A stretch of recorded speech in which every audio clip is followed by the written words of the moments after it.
How's it going, everyone? I'm Snooze603. Welcome to the GameSpeak episode 19. Man, I can't even keep my numbers right. Episode 19. Again, I'm your host, Snooze603, and joining me this week, as usual, Scanner Barkley, Epona, and this week's special guest, Digital Ghost, who has, along with Scanner, been working to help us out a lot behind the scenes with Dawnbreaker. He is the head of the Dawnbreaker clan. He's the top dog, head honcho. Think of any other way you want to put it. He is that man. Big kahuna. Big kahuna, thank you. Go ahead and say hello. Hello. I like when I get to tell people what to do. It makes me feel powerful. More powerful than I am. Makes up for your Pleasure job. to be of assistance. Oh. That was a low That wasn't blow. even below the belt. That was we need a whole new fucking category of what to put that under. Just, Slats, monster. No, I don't think we have a command for that. Tonight, we are switching it up. Doing something we've done a couple of times. We're going back to host topics. We haven't done this in a little while. So we figured, fuck it, we'll do something different because it'd be nice because basically what you're looking at is the Dawnbreaker gaming crew. There are other people that have helped out a lot on the sides as well, but like this is the core four that's really driven the site from the, pretty much for the past couple of months, or at least from the beginning. It's been the four of us that have been driving some sort of aspect all along the way. It's beautiful. It is. So, before we get into it, I do want to talk about the Patreon, because the Patreon is what helps not keep the website going, but helps bring a lot of features to the website. As we have mentioned in the past, we don't need the Patreon to keep the website going. However, it does allow us to do a lot of cool things with the website, such as the latest update we did. We got new forums. We updated to Zen Forum. By we, I mean Jess. She did it all herself. Everyone give her a round of applause. Oh. She did a fantastic job. Those forums are fucking awesome. I had no experience in them beforehand, so I wasn't really sure what to expect. I just know I have experience in a lot of other different forums across different hobbies, and I know what I like, what I don't like, and I like Zen Forum. Zen Forum is one of the top ones I've been on thus far. I like the style. I like what you can do with it. Shit's good. Yes? That's not even a good style. That's just the default, I believe. Well, I mean, like, capability-wise. Sorry. Yes, they're very nice and worth the price tag. So not only do we have the forums, but we have our own TeamSpeak. If you guys are interested, I'm sure there's a command for that. And then on top of that, we also have 2 Dawnbreaker Gaming servers for Hardline. We've got a 32-player server, and we've got a 12-player server. The 32 is for all modes, and then the 12 is for the smaller modes, Crosshair and Rescue. And then it's got 2 spectator slots in there too. So it's a lot of cool things we get to do with it, and on top of everything else, the money helps out. Oh, sorry, that's what I was going to say. We have another server that we're coming up with very soon. Jess, didn't the poll close on this? On Saturday, and the winner by a mile, I think it was 8 to 1 to 1, was Reign of Kings, which we have already. I voted for Daisy, but that's okay. Maybe that'll be the next one. You know what? Somebody threw you under the bus and said, I bet Snoov won against the crowd and voted for Daisy. And I was like, no, of course not. Fuck you, man. I am never standing up for you again. Why? What's so wrong with me voting worst. for Daisy? I'm definitely going to play Reign of Kings. I wanted to play it the other night, but you convinced me to play Minecraft instead. You're probably the only person in the Dawnbreaker community who plays Daisy. I play when actually, he at this asked me point, to play it with him. More. You just wanted Snoo's little playground. No, that's not true. Yeah. Anyway, it was Reign of Kings, and Chalk initially had picked that up. He picked up a 10-slot one because this game was gaining popularity, and he just wanted to see if it was worth the hype. And a few of us jumped in there, and we just got addicted, and we kept playing it. And then more people joined, and then we needed to get more slots. And there's probably like 15 people using it right now. We've got like different guilds that we want to like go to war with each other. If you guys haven't heard of Reign of Kings, it's an early access Steam game, and it's kind of a combination of, well, it's like Rust, but I haven't played Rust. It's like medieval Rust. And it's got some elements of like chivalry and Minecraft, and it's voxel based, so it's not like all the squares and whatnot. You can, I don't know, build stuff on an angle and whatever the hell that means. Best description I've heard is it's Minecraft meets chivalry, and then there's something else mixed in there. Maybe a little bit of DayZ, because there's zombie-ish things? No, I wouldn't go that far. Okay, someone had said DayZ at one point. I was like, No, there are some weird, not living things there, but they're terrible looking. Okay. They So look they're- like vaginas for faces. Well, Vagina yeah, faces. I wasn't going to be the one to say it. So I got if you guys haven't taken a chance to check out the Patreon and you're feeling generous, we would graciously accept your support. It's a monthly pledge. If not, I think we have the donation set up. That was definitely Povis' a question, so Epona can answer. Because she was the one that set up this page, so I don't know how it works. Or what's there. I know how it works, I just don't know what's there. Anyway. well, yeah, I mean, if you do the PayPal, I don't think I have a button on here. For Well, we donate. can add one, if we so choose. At any rate, so that's that. That's People have the asked for one-time donation, but... pre-podcast announcements. No! Look at our new sexy layout. Okay, I'm sorry. Well, we also have to bring to. I'm sorry. I didn't realize that Darren had gotten it already all set up. I was busy looking at the chat and all that. Darren and I got it all set up. Darren and you. Okay, so Don't watch the stream while you stream. What toot the my hell? I'm looking horn. directly at the chat. That's all I got eyes for right now. Nope. So as you can see, we got this sexy new background courtesy of Epona and Darren. He's at Pixel Rep. Really good dude, and as you can see, immensely talented with all the graphics. Very, very good. Give him a round of applause, He please. did our YouTube intro too. He did Yeah. our new logo. He's pimping us out like whoa. Like Yeah. he is giving Yeah. us the luxury treatment package. I He's a good love fucking guy. the logo, shield logo thing. It kind of reminds me like a round shield, like a buckler. I think that's what those called. I want that on a beanie I do because not I love know beanies. what you're talking about. Well, that's because you don't read, cool books and stuff. It's a small shield worn on the wrist. Thank you. Scanner knows what's up. Anywho, on to the podcast. Right? We don't have any other pre-podcast announcements to cover at this point, do we? I don't think so. Okay. Just wanted to make sure I wasn't forgetting anything. All right. So, again, tonight is host topic nights. We're going to cover a couple things, but first off, we're going to start with Jess. Jess wants to discuss Bloodborne because it came out last Tuesday, unless I'm mistaken. You are not mistaken. You are correct. For once, I remembered something. Go ahead, Jess. Why don't you jump off with Bloodborne and we'll dive into this. Oh my God, is your son in the chat He is. saying hi, Dad? Oh my God, I that's was so just about to cute. ask, is That would your be Kaiju Drift, yeah. is your son in the chat? Because if he is, I will seriously police my language. Shout Dude, out he to was- Kaiju Drift. He was in You're there awesome, last dude. week when we were talking to High five. John. And when you guys were all talking about, I look over and I'm like, I think that's Ghost's son. And then you can see Ghost in there like, are you still awake? Go to bed. No, that was the community game night. Oh, yeah, you're right. You're right. I was off tonight. I'm sorry. Yeah, he was at his uncle's for spring break, and he was up at like freaking 11:30 at night on his phone watching the damn stream. And I was like, "What are you doing?" That's so cute. Oh, anyway, Bloodborne. Yes, definitely not a game for anyone's sons, unless your sons are old. Badass. Well, yeah, sure. Oh my God. So, ah! Oh, we lost Jess. Oh my fucking. Oh no. It's fucking straight up amateur hour in here tonight. Wait. Straight up amateur hour. And I Oh was my worried God. about me messing I something tried to up. put my feet You know, up. and every week I think, okay, we got to improve in some facet for this I because I fixed want to continue to improve in areas that need improving. And then Jess comes in here and she's like, lol, fuck up all the progression in one fell swoop. I kicked the my USB extender because my webcam Oh. my webcam plug's really short. I kicked it and it came undone. Good job. Damn it! Okay, anyway, Bloodborne. That came out Tuesday, and it came out in the EU on Friday, I believe. So it's been about a week. This game, man, okay. It's the same developers as not Dead Souls. Demon Souls and Dark Souls. I feel unworthy. I'm like nervous talking about it with Scanner in here because You should be.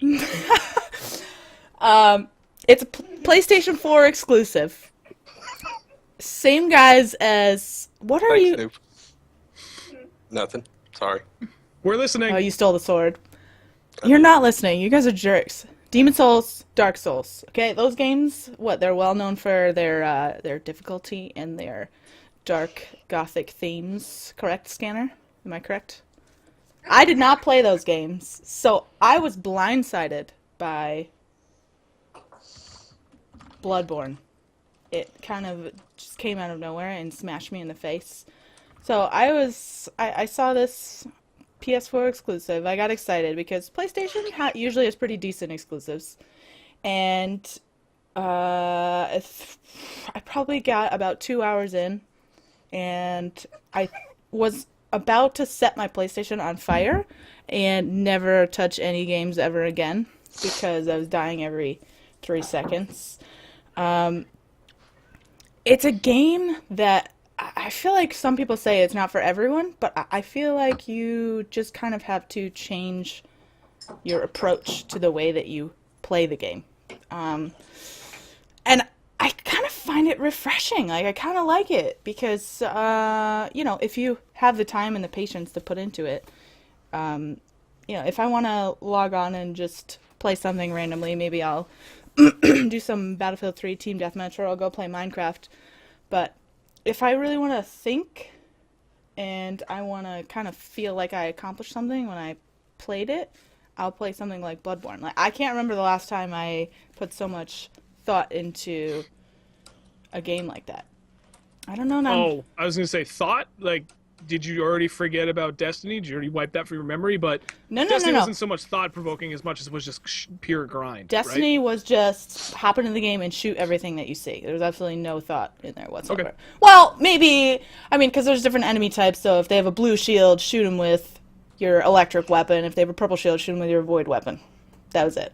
In this game, you can't just go in there and start killing people with whatever weapon you happen to have in your hand. Like, you have to think about it. Maybe, so for instance, in the beginning, a lot of the enemies they show up in like 2s and 3s and maybe like a whole mob. Like, there's a whole mob by a bonfire. You can't go in there and just start slashing them around like you could assume that you would in any other game. You gotta, like, sneak over there, throw some pebbles, get them to chase you, fight them one-on-one, or you're gonna die, like, every time. It's just, I don't know, it's just a really interesting game. And I wanted to bring it up because I know Scanner likes those games, and I wanted to talk about it with Scanner. But now I'm just rambling because I forgot what direction I was going in. But and nobody... Ghost has played it! I forgot you got it, because you got it a couple days after me. Did you end up like getting anywhere, or were you just angry the whole time? Did you pass? Like, I feel like I played to a certain point and then I broke through this like barrier of, okay, I get how to play this game now. I'm doing a lot better than I was when I first started because I didn't know about the whole separating enemies from the deal, so I just charged up to all those assholes at the bonfire and got wrecked repeatedly. And I also started offline because the game was still installing, so all those cute little notes on the ground, didn't see any of that shit. So all the guys hiding behind the corners and all that crap, I just stumbled my way through it. But I definitely have a profound respect for people that play and beat these games because I'm determined to do it just out of sheer anger. I feel like it's an investment when you start that kind of game. Like, it's kind of like a sense of pride when you, like, progress through it. Because it's almost like the difficulty is a game mechanic that they're using. Like, they're like, okay, fucker, you want to play this game? Come on, let's see. Yeah. Here's the reason why I love the games. I haven't gotten to play Bloodborne. I normally wouldn't even have watched any Bloodborne. I wouldn't have watched a stream, or I wouldn't have watched any videos or anything. I just save it. But it's going to be a while until I can play it. But the golden rule of a good Souls game, and it's called Bloodborne, but it's that same philosophy behind its design and its mechanics and the way it feels and all the rest of it. So I'm going to call it a Souls game. Is that only in Dark Souls 2 where they fucked up and they got like the B team to work on that game. I've never died cheap in a Souls game ever. Like, they don't kill you. Like, people bang on about how difficult it is, but they never cheap you to death or like trick you into dying. The only reason you die in those games, myself and Squantoon have talked about this a lot. The only reason you die in them is because either you're ignorant of how to survive the situation, and then you learn, and then you survive the situation, or you're cocky. You're going up against the boss, and you're like, "Ah, this is going to be easy," and then you get fucking raffle stomped, and that has nothing got to do with what they're doing. Is giving you mechanics that are the same all the fucking time. They're never going to switch them or change them suddenly and go, all of a sudden, this is this. They're always going to be the same. You got to go in there and you got to be good. You got to figure out what works and what doesn't work and how you live versus how you die. And you're sorted. That's why the games are so good. Are they difficult? Yes. Are they cheap? No. It's fantastic. Yeah, I would say the frustration is definitely on me when I do get frustrated. And with the stupid load times that they have to patch, because those are so long. But aside from that, yeah, you're totally right. Like, I can, if I've been playing for a while and I'm like, okay, I'm done, taking my time, and then I start to get cocky, like you said, and go through. Nope, dead. And I could go a good stretch of time, like hours, without dying. And then I can tell when I'm getting tired of playing it, because then I'll just start dying. And like you said, it doesn't change, but it also it doesn't change it up on you in like a random way.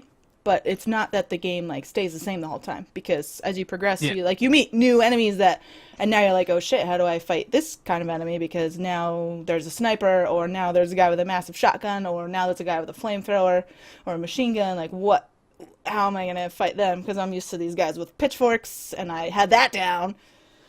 But it's nice. Because once you get the hang of it, and once you can kind of whip through them, something new gets thrown at you, and you have to adjust your style, which is pretty cool. I think it, there's a really good community around the Souls games, Demon Souls, Dark Souls 1 and 2, and now Bloodborne. Like, a really good community, because it's a shared experience. I can load up most games and I can pick my difficulty. And because of the difficulty that I might play it at versus you guys might play it at, we can all have very different experiences, because different things within the game will change. In the Souls games, you pick it up and you play it. And you are playing the same game as everybody else out there. So it's this shared experience, this true game. It's not a case of, like, you don't say, oh, I finished Bloodborne, and somebody goes, oh, did you play it on easy or hard? You just go, I finished Bloodborne, and people go, nice. I'm still stuck on Amelia, or something like that. It's cool. Good name drop, bro. See, I've been watching them streams. I know what's up. Yeah. Like, it makes me sad for when I've you been crying eventually myself pick to it up. sleep every night Oh, because I I can't know. play. There's but that bundle, dude. That bundle is a steal. Oh, yeah, where's that in link? America. Oh, is it? I'm sorry. Yeah. I'm sorry for dangling that in front of your face. Where'd I it go? got there was a Kinja deal. God, they tweeted it and I retweeted it. Where is it? Oh, it was before my wedding photos that I tweeted it out. It was a PS4 bundle deal. It was a PlayStation 4, a copy of The Last of Us, a copy of Bloodborne, and a $20 Amazon gift card for $400. All of that. It was insane. It was an insane deal. I need to find the link and send it to the chat. It is a good deal. Yep. I'm looking forward to everybody. Like, I know a lot of people who are playing Bloodborne and really getting into it. I am so into it. I can't stop. And I think part of that reason is I think a lot of people wouldn't have picked it up maybe if the PS4 had a stronger lineup. I think they'd have been busy with something else, and they go, okay, I won't explore a Souls game. But people were hungry for something to play, and Bloodborne is there, and it had good hype, and a lot of people are playing it, and they're really getting into it. And I'm really looking forward to seeing these people who maybe Bloodborne is their first game in the series. I'm looking forward to seeing them go pick up, like, the other games and play them and get raffle stomped around the place exactly like they were when they started Bloodborne. But know that it's just part of the process. It's like, okay, I'm getting kicked around now, but there's just a couple of things I gotta learn, and then I'll be good, and I can progress. But that's gonna be me One thing I because noticed- Squantoon sent me the Prepare to Die edition like months ago. Still haven't touched it. Anyway, go ahead, Gus. Now, one thing I've noticed since I started playing Bloodborne is it definitely changes your opinion on what an achievement is. Most games, it's beating a level. This one, it's killing that one asshole mob that you couldn't get past before, or just getting to a new part of the level you're in before you die. I haven't even made it to the second save point yet.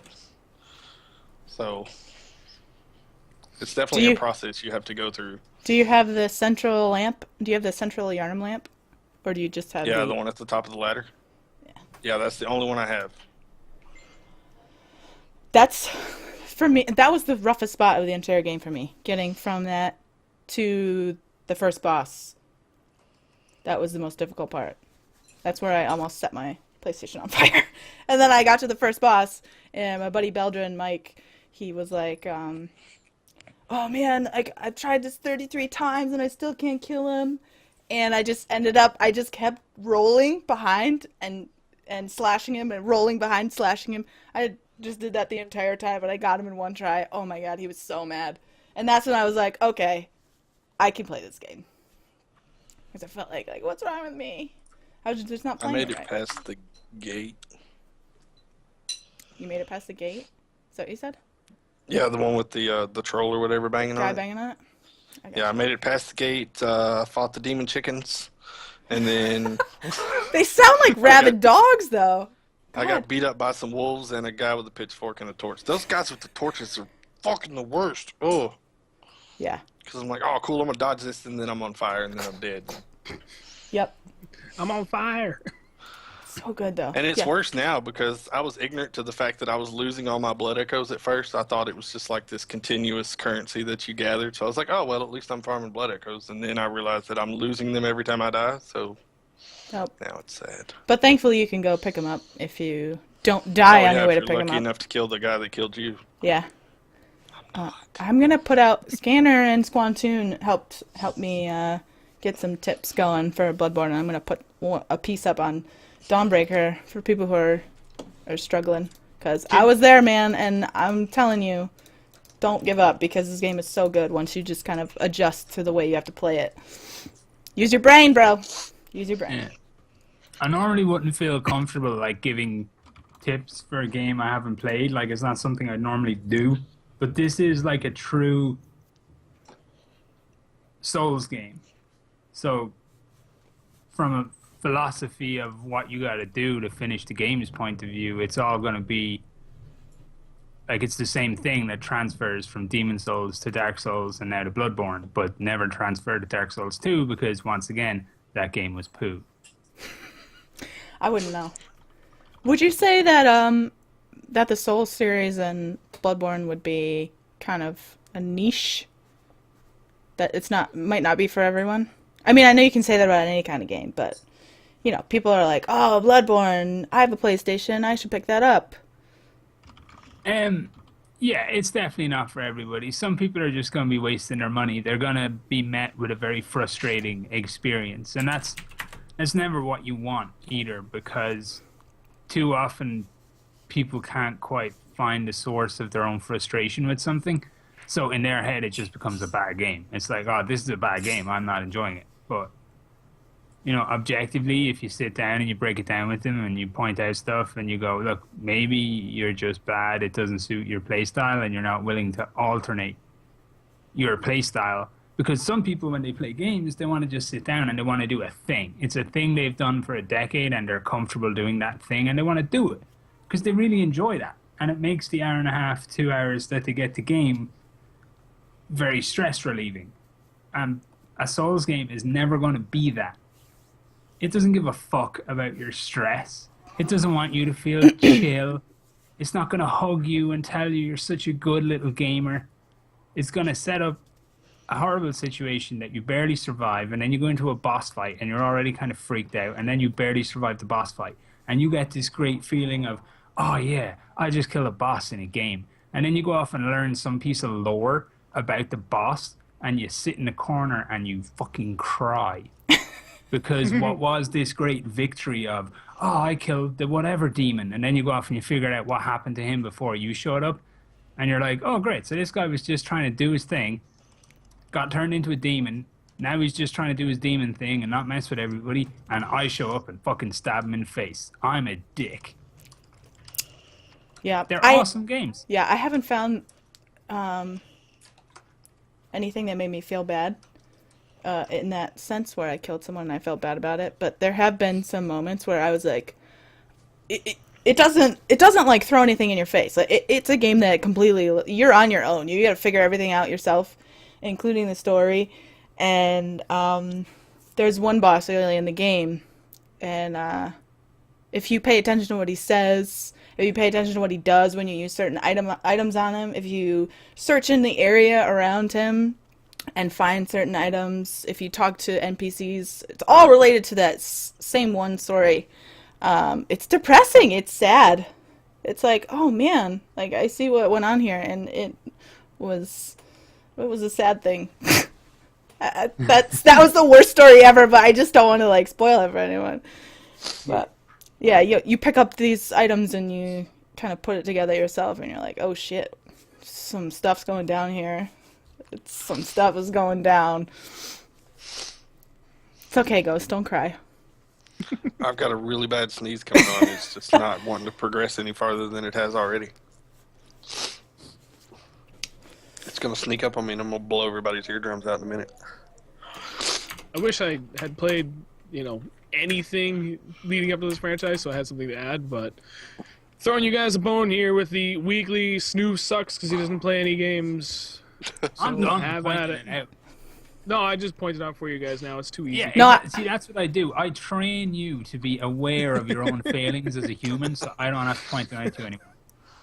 I'm glad you haven't played it, because you just live with the knowledge of it. you probably would have quit gaming and set your house on fire.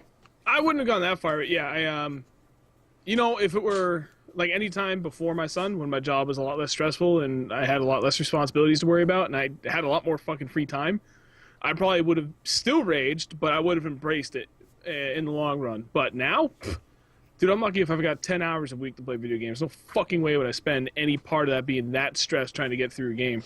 Right now, gaming for me needs to be as stress relieving as possible, which is why Minecraft has been such a huge draw for me as of late.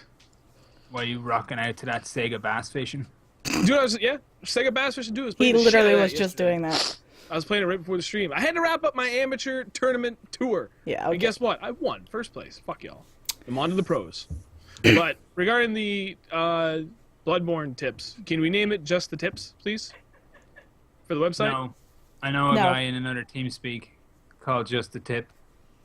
What?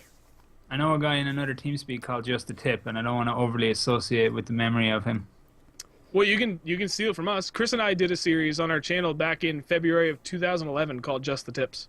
No, I'm going to go ahead and not make a corny frat joke. I'm going to call it fine. the Yarnum Survival Guide or something like that. It's Farming in Yarnum, yo. Anyway, I think Bloodborne is a cathartic experience, and I have been really enjoying it. I think it's a great game. And that's it, period. If you're stuck, In I the think you event should that stay this with game it. doesn't kill me, I'll probably go back and play Dark Souls 1 and 2, because this is technically my first Souls game. Same. If you still have a PS3, I'd strongly recommend Demon Souls. I do not. I do not. Well, my I brother sold it. has it. I technically do, but Now, got all my Demon games. Souls was an ass-punishingly difficult game. I remember I played Dark Souls and I thought it was so easy compared to Demon Souls. Like, not like I strolled through it or anything. It was difficult, but it felt so much easier than Demon Souls. And I eventually figured out why. And I'm like, oh, that's all they did. And it made it feel like it was that much more simple. It was weird. It was delicate. like a flower. What? Just, did you want to tackle the second part of your topics? I don't know. I put that on there a long time ago, and I don't really remember what I even wanted to say Then- about it. All right, we'll bounce in then. We'll jump into Ghosty's topic because he's got a couple of good ones in there. So, Ghost, why don't you take it off from there? I thought you were going to read it. What the hell? If you want me to, I can. He's lazy I'll read today. it. I know, right? My first topic was pretty much a group discussion. How has your involvement in Dawnbreaker changed the way you approach gaming? For me personally, we were talking about it a little before the stream started. I look at games differently now. I pay more attention to how the mechanics work and whether or not I feel it's actually working for that type of game. I pay a little more attention to the story progression and the pacing. Uh, I look at it as, like you call it, value for dollar or content for dollar, whatever your little catchphrase was. How much time I feel like I need to get out of the game for it to be worth my money. And I look at games now that I normally wouldn't consider, like Bloodborne. Once I heard it was like a Souls game, I was like, probably not going to play that because I suck at those. And every little piece of tech that I feel like I can get my hands on now, I'm like, oh, I could review that. That'll be sweet. Before I do was that like, same I'm thing. not touching that shit. Yeah. I'm like, I bought a freaking pair of gunners just so I could write a damn article about them. oh Did you man, really? that's over. That's over. That's I dedication. honestly debated buying a pair just because I was getting like really bad headaches directly behind my eyes for a while. So I found out it wasn't staring at a computer; it was from caffeine withdrawal. My wife calls them my nerd glasses. R.I.P. Our bank account. She just said. I still have to review this little piece of shit. It's not. Yeah, It's not a piece of shit. It's really good. Is that your Zim 4? Yeah, it's fantastic. I'm 2/3 of the way through. If you don't want it, just mail it to me. No, I want it. I want it. But yeah, I just wanted to know how it's affected you guys, because I know it changed how I look at gaming. It changes my approach in that I have a lot less fucking time to play video games now. So I was gonna say something similar. I need to choose my games wisely and with good reason. I mean, not in a bad way. Like I always like to have outside of work side projects that I can work on with like code and stuff, especially relating to something that I really like gaming. But yeah, it takes a lot of time, a lot of free time. But I would definitely agree that I am looking at things in a more critical way. Not even because I think I want to write a review, just because, just kind of conditioning my mind and point of view to work that way, because I want to be able to have a valued opinion about that kind of stuff, that people kind of are like, okay, yeah, she has put some thought into that and knows what she's talking about. Because I do. I know everything, and I'm always right. That's my Drop line. the mic, your turn. Or a testament to that. Scanner, so. we're spirit. I think we're spirit siblings, so We are, a little bit. no way. for sure. Well, in a serious response, I feel like it's given me the opportunity to play games I probably wouldn't have because I was too focused on YouTube. So the website has kind of liberated me from being tied to the Battlefield franchise. I was working on trying to diversify the channel and, still trying to ease that transition, still keep Battlefield relevant, but slowly was trying to transition DayZ, and then I got burned out. Again, plus I had a shit ton of stuff going on, and just the amount of responsibilities I have now has not lightened up. So I just haven't had the time to really do anything. But that is where it started to go. I now was like, okay, you know what? Fuck it. Fuck Battlefield. I'm done with it. Now I actually have the time, and I can go play something else. Like, I was really hoping to get on Shadow of Mordor, which I still haven't had the fucking time for yet. What? But I did get to play, like Minecraft. I got to play things like that. So I'm still going in the right direction as far, being able to play games I didn't have the time for or didn't want to make the time for beforehand.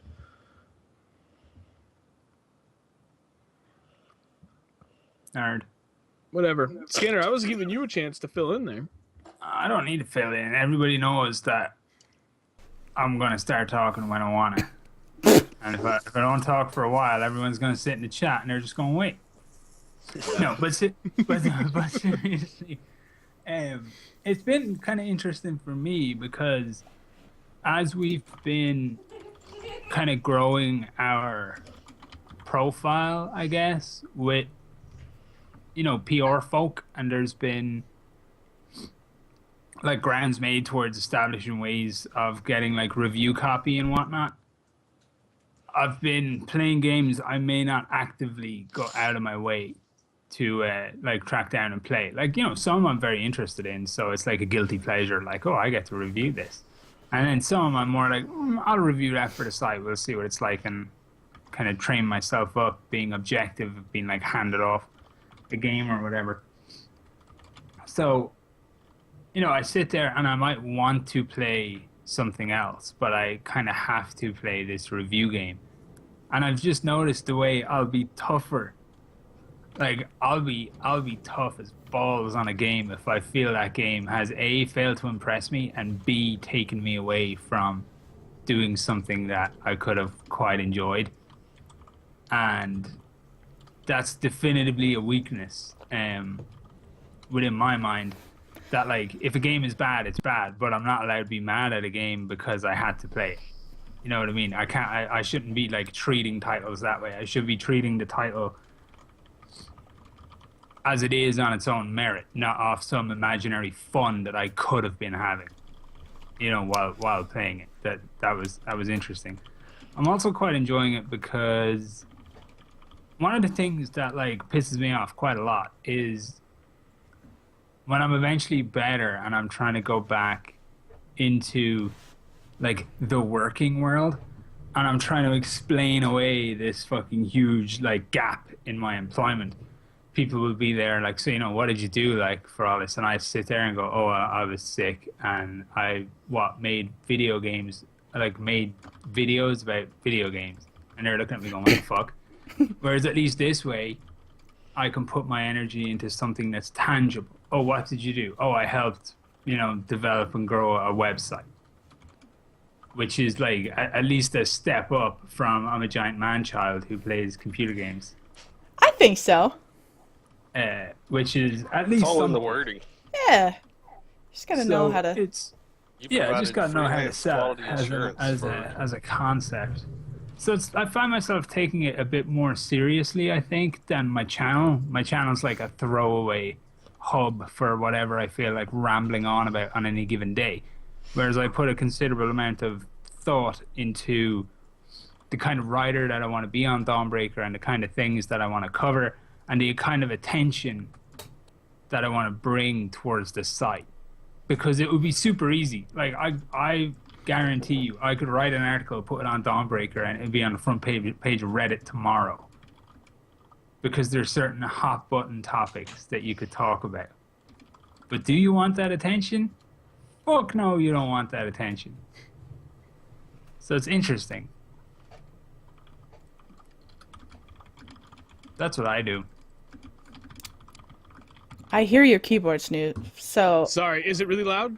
No, it's not. Okay, good. Sorry, I was going ham talking about Hardline in the I chat. know, I see everyone raging about it. Just shitting all over it. Not everyone's raging about it. Everyone is shitting on it that I have seen. I think there was one guy in there that was like, okay. Okay, no, everybody's shitting on it. Now they're scared away. Sorry. We're going to become associated as like I fucking guarantee you that this is already happening with some people. Oh yeah. What do you mean we're going to be? We already are. Oh yeah. We're going to become associated as driving this like negativity towards. And I've been sucked in with you and your negative Nancying. Towards the game. I'm just saying, this is why I don't tend to talk about it, because people can't actually talk about the game. All they can do is sit there and reinforce what they feel about the game. They don't want to talk about it. They just want to fucking express their opinion endlessly. They don't want to talk about it in a constructive manner that also is critical of the game. If you want to talk about it in a constructive manner about how it's the greatest fucking thing to ever be played ever, well then yeah, people have time for it. But it's just there's two boats that I've seen thus far, and Twitter is a fucking terrible place for it. But either you're on the boat of the fandom and it's the greatest fucking thing ever and there's nothing wrong with it, or there's very, very little wrong with it, or apparently you're a fucking hater and you want to do nothing but shit all over the game and that's all people say about you. Apparently there's no middle ground to be had when it comes to talking about Hardline anymore. Me, I want the game to be good. I would love it if Hardline was good and I had fun playing it. But that's not what it is right now. Like, people can sit there and they can say all they want. like day one it came out, and I was seeing Twitter blowing up with people. Oh, this feels so much better than BF4 and what have you. Then it turns out the fucking like the build for Hardline is based on the pre-winter patch BF4. So, are you Why would they do that? Are you paying attention to the game you play? Like the amount of YouTubers, like from anyone like dudes with fucking 7 million subscribers to dudes with 10 subscribers who have dropped just completely out of my area of interest because they don't actually seem to pay attention to the games that they play over the last like year or so has been incredible. Well, I mean, to be fair, since Hardline dropped, it's been huge. It's like, just play the game. Like, just actually pay attention to what is happening on the screen in front of you. Don't make assumptions based off what you want to believe. Like, I kill this guy because I'm better than him is a common belief. I was playing Hardline and I'm killing dudes and I'm like, these guys are getting fucking bullshitted. There's no way that they should be dead and I should be alive. The game just fucked them. Yep. And like, I can't play a game where I can't even enjoy my successes because I have no choice but to question them. So what I'm going to do is I'm going to sit here and I'm going to wait for Visceral to do what they need to do. And that's it. I don't see the point in worrying about it either way. Like, people are going to get mad about the fact that it's a bad game. It was pretty much always going to launch as a bad game. Like, welcome to fucking Battlefield. Yeah, this is no different. There was the slimmest of hopes that it would be literally at best a hair better than Battlefield 4, only because smaller player counts, less shit going on, the engine should be able to handle it and things would get better, but that was the best case. Granted, it was coming out on the exact same architecture that Battlefield 4 did. You could not hope for better than that. And if you did, going back to what I said before, you'd be delusional because you were ignoring the facts of the situation regarding the game. But I thought this dude I follow called Balthazar did a fantastic video during the week where he just broke down where he felt Hardline had went wrong. And it was like one of the most reasoned videos I've seen on Hardline. I'll actually link it in the chat for people to go and watch it. But it was genuinely one of the few videos about Hardline that has actually impressed me, because the guy obviously had no axe to grind in either direction. He just wanted to like break down the game mechanically and talk about what he felt did and didn't work. How long was it? Like, how long was his video? About 7.5 minutes. That's actually pretty succinct compared to what I have been seeing. One of the things I've noticed about what people have been saying about Hardline, people that were fairly high up on it to begin with, and then people that were kind of on the fence, and then people that weren't looking for much of it at all.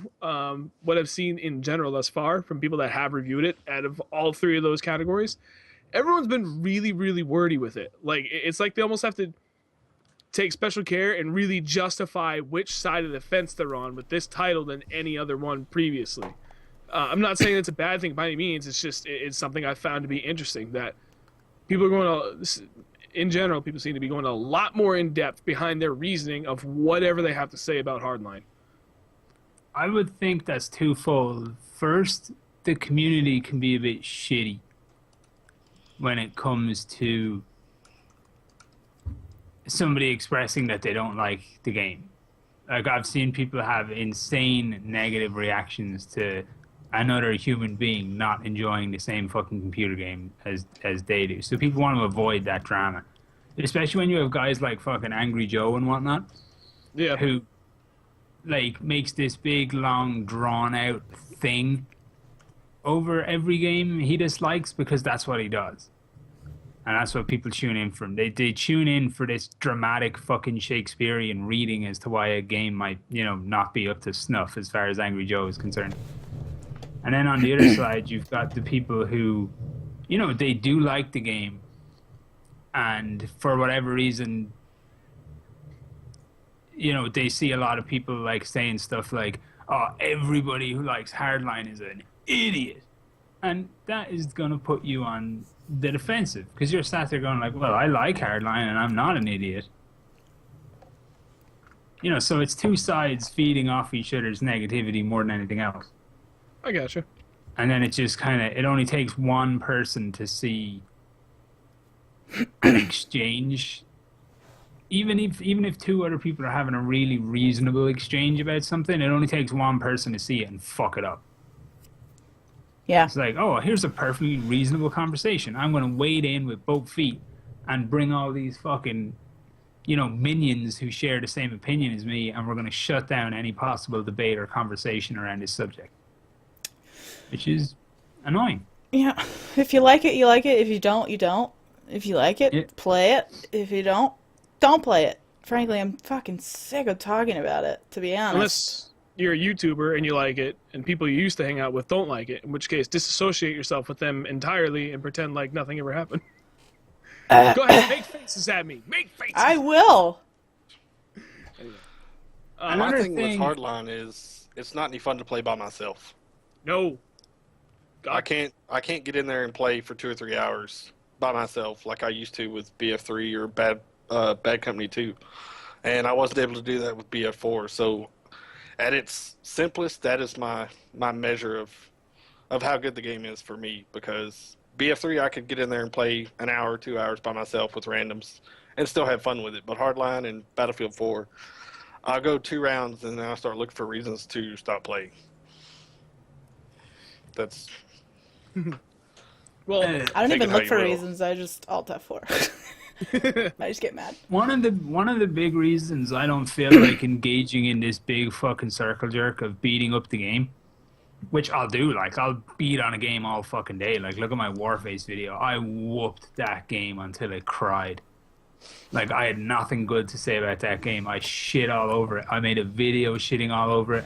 I was delighted to be shitting all over it. It was this real like fucking, you know, Coliseum throwing the game to the lions video that I did. The reason I don't want to do that for Hardline, as funny as it would be and as entertaining as people might find it, is because truthfully I like Visceral. I really enjoyed the Dead Space games. Like I really did. And I'm one of those people who I'm going to sit here and I'm seeing Visceral enter the cycle, the EA cycle, where they used to do a thing and then that thing was slowly kind of changed at its core philosophy and mechanic after EA got overly involved, and then all of a sudden they're on a completely new thing, and that thing has major ramifications if it fails. You know what I mean? I just don't want to be involved in the fucking EA cycle of the death and eventual closure of everything that EA buys or owns eventually. Like that's just the way it is. So I'm mostly done when I don't like an EA game. I'm walking away because I don't want to see the fucking ensuing bloodbath and repercussions as to, you know, an EA game not doing as well as it should. It's very annoying. I'll get you. All right, we're okay, that works. Actually, Scanner, we're gonna let you keep rolling on, but we're gonna change the subject. We're gonna move on to your topics for the night, so we can kind of get back onto different track here. And you want to talk GTA 5? I want to talk GTA 5 because we've been waiting on PC. I don't care about console people. I don't. Two generations of console. Still not on Yeah, PC. two generations of console people. I don't give a shit about them because they've been playing console GTA. We're waiting for real, actual GTA to release Them's fighting words. for PC.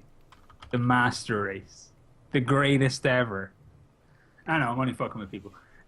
No, it'll be really cool though. Like GTA is coming out soon, and it looks dope. It looks really exciting. Like, you know, watching like console gameplay, and the story looks interesting. And multiplayer is gonna be fun, and maybe eventually heists will even work on PC a year after it releases, the same way as they eventually worked on console. But what I want to know is, I'm gonna float a hypothetical because I feel like watching the chat go fucking mental. Oh God. What if it was delayed again? We've been here before. We've been 2 weeks out previously. Aaron, one of the sleazy guys, pointed this out earlier today. We've been 2 weeks away, and it was delayed. So what if it was delayed again? How would people feel? And would it affect your decision to buy the game? Would you just reach a point where you decided, I've fucking waited too long, the hype is dead to me, I'm not going to buy the game? I want to know if people would ever be in that situation. I'd get more hyped. Fuck it. With everything that's been going on the past 2 years, how do you not get...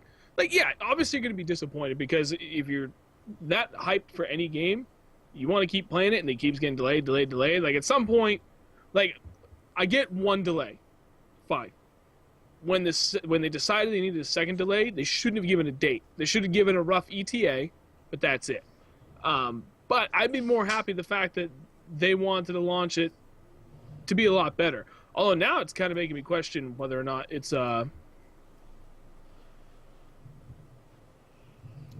Sorry, I'm just freaking out. I thought my eye was all fucked up. Wow, I just like... Sorry, there was like a heart stop and freak out for a second. Don't mind me. It I think makes you kind of wonder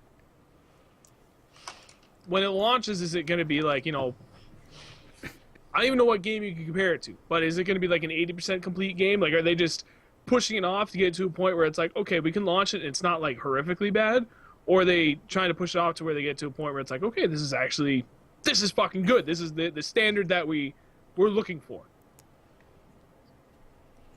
I think the issue is developers have started painting themselves into a corner with these release dates, and they feel obligated to meet those dates, so they push their products and release them half or three-quarter finished instead of doing like Rockstar's done and just say, hey guys, we need some more time. If they'd adopt Blizzard's soon policy, where it could be released anywhere from a month to 5 years from now, I think it'd save themselves a lot of heartache. Yeah, people are going to bitch about the delay, but they're not going to bitch as hard as they will when they buy a game that's broken, more or less, is my opinion on it. They'd be better off just saying, we need more time, but we're not going to tell you how much. Yeah. Is it releasing for $60 on Steam? $60? Yeah.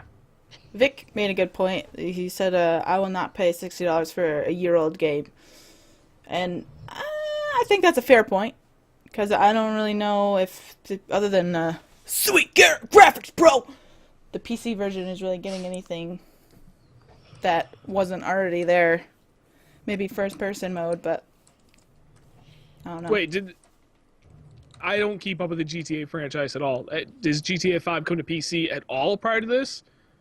Or is this like the first release for it on PC? No, it's been on The PC. first release.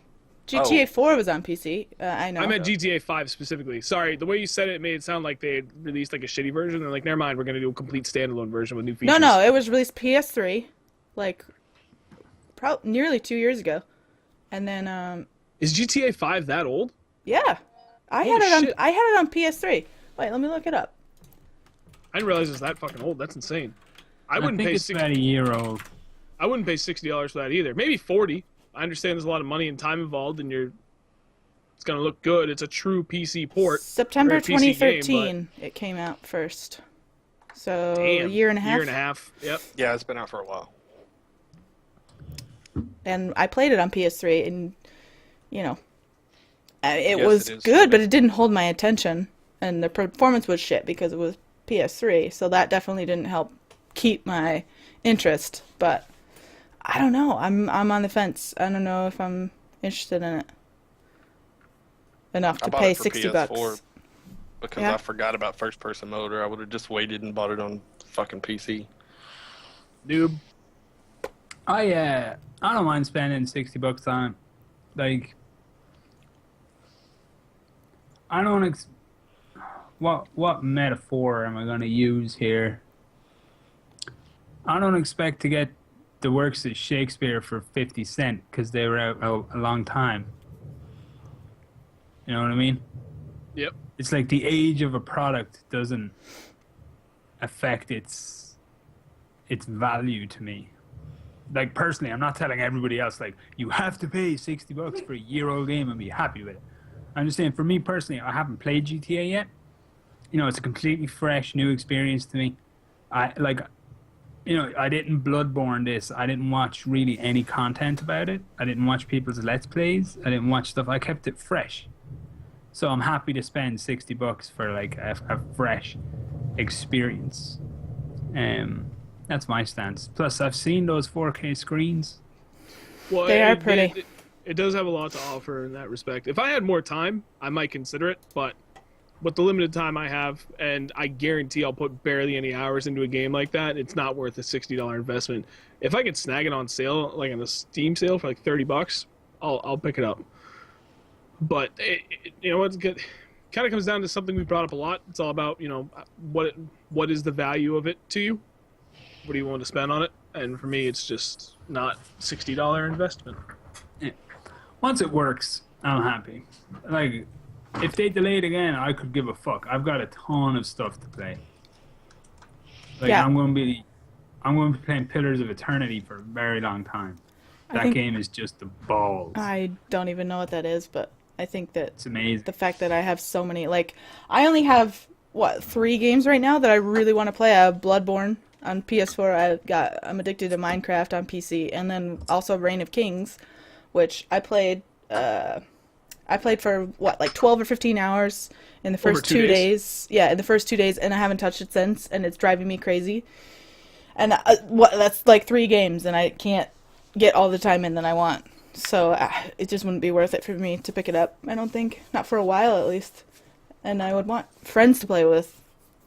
Multiplayer. I didn't try. The multiplayer was what I did not try on PlayStation 3, so that would be what would be new for me on PC. So that would be one of the selling points.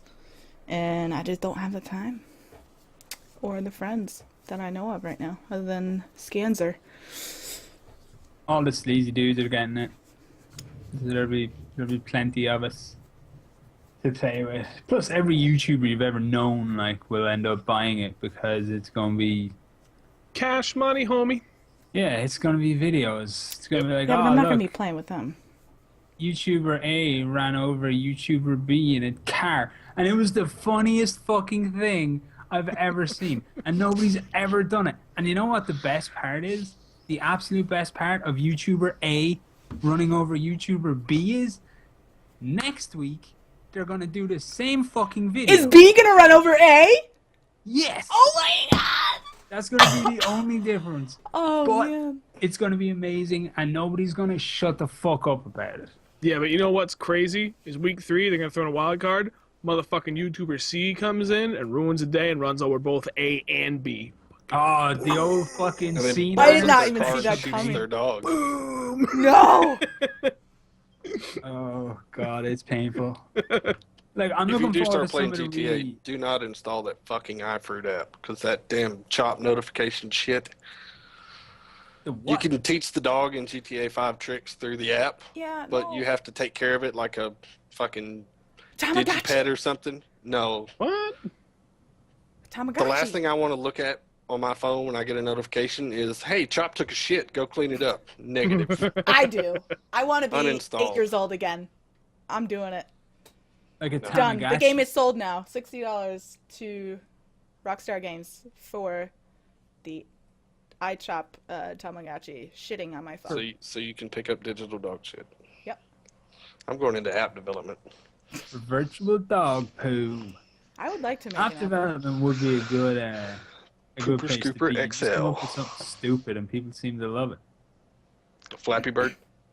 Flappy Bird. I can't believe that guy took it down. Well, because he received death threats like all the fucking time for it. You stole the Mario Get pipes. over You it. gonna die, Yep. motherfucker. It's That's why fucking you disgusting. come up with a pseudonym, and then True. nobody knows you. Nobody knows who you are, Scanner Barkley. I'd call myself, after the greatest NPC I've ever seen in a game, in Elite Dangerous, Commander Itchy Nipples. All right, I want to talk about Siege 6. I was going through, and I see that you Six had Siege? mentioned that. Yeah, what did I say? Siege 6? I'm an idiot. Six. Yep, dyslexia. It's a thing. Rainbow Six Siege. You said gameplay released by Reki and Jack Frags. I did not realize that Jack had released his footage already. I did know that he was there. I follow the community manager specifically for the Six Siege crew, and then I also follow Esco Blades, who works at Ubisoft Montreal. Knew he was there. I knew he was capping footage. Did not realize that he had released it. So I'm watching it now. Yeah, it was out today. I don't want to get hyped for this game, but It looks like it's going to be fun, but I've got my issues with it. all right, Like, let's hear it. I How about feel like people underestimate. I know this is going to sound strange because we were just talking about Bloodborne. Yep. But I feel like gaming companies have started to underestimate exactly how much of a challenge gamers want. We're hitting this point where something with the lineage of a Rainbow Six game, which is really identified as a more difficult kind of tactical game where you can get wrecked in a freaking heartbeat. And that seems to be there. Like, there's really high bullet damage and all that stuff is quite cool. But then I see them having this like heartbeat monitor thing, and I'm just thinking, that's it. That ruins it. Like, that ruins everything that you're going for right there. They basically have this like heartbeat monitor thing, which is, imagine like a little frame, like I hold it up to the world, and if there's somebody on either side of the wall, I can see their heartbeat and stuff. Oh, Serious? what? Which is stupid. Why do all these companies want to add all these fucking retarded gadgets to games that remove the skill from it?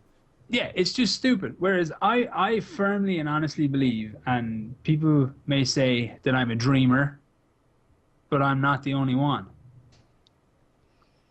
I saw Ghost give a little smile there. He's like, John Lennon, motherfucker, yeah! I was saying it in my head right before you finished the sentence, so good on you.